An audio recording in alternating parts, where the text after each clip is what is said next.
మొదటగా ఈ పవిత్ర శ్లోకాన్ని అధ్యాయము 5 శ్లోకము 8ను పరిశీలిద్దాం. ఈ అధ్యాయం పేరు కర్మ సన్యాస యోగం.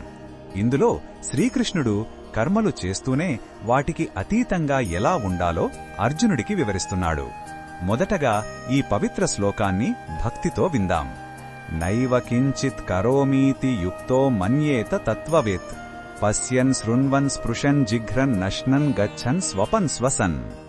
ఈ శ్లోకం అర్థమేమిటంటే, సత్యాన్ని తెలుసుకున్న జ్ఞాని తాను చూస్తూ, వింటూ, తింటూ, నడుస్తూ, నిద్రిస్తూ, శ్వాసిస్తూ ఉన్నా కూడా నేను ఏమీ చెయ్యడం లేదు అని భావిస్తాడు.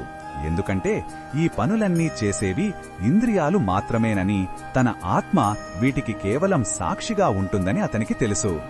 ఈ శ్లోకంలో ఉన్న భావం మనకు ఏమి చెప్తుందంటే, ఇది నేను కర్తను కాను అనే అకర్తృత్వ భావన. ఈ అవగాహన అహంకారాన్ని, ఆందోళనను తగ్గిస్తుంది.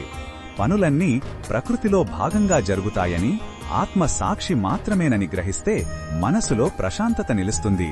ఇది మనల్ని కర్మ బంధాల నుండి విముక్తి చేస్తుంది. ఈ బోధనను మన దైనందిన జీవితంలో ఎలా ఉపయోగించుకోవచ్చంటే, చేసే ప్రతి పనిలో అహంకారాన్ని తగ్గించుకోవాలి.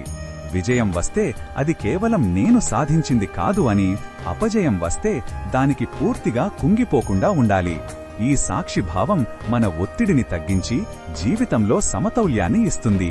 మరిన్ని భగవద్గీత శ్లోకాల అర్థాన్ని తెలుసుకోవాలంటే మా తదుపరి వీడియోలను తప్పకుండా చూడండి.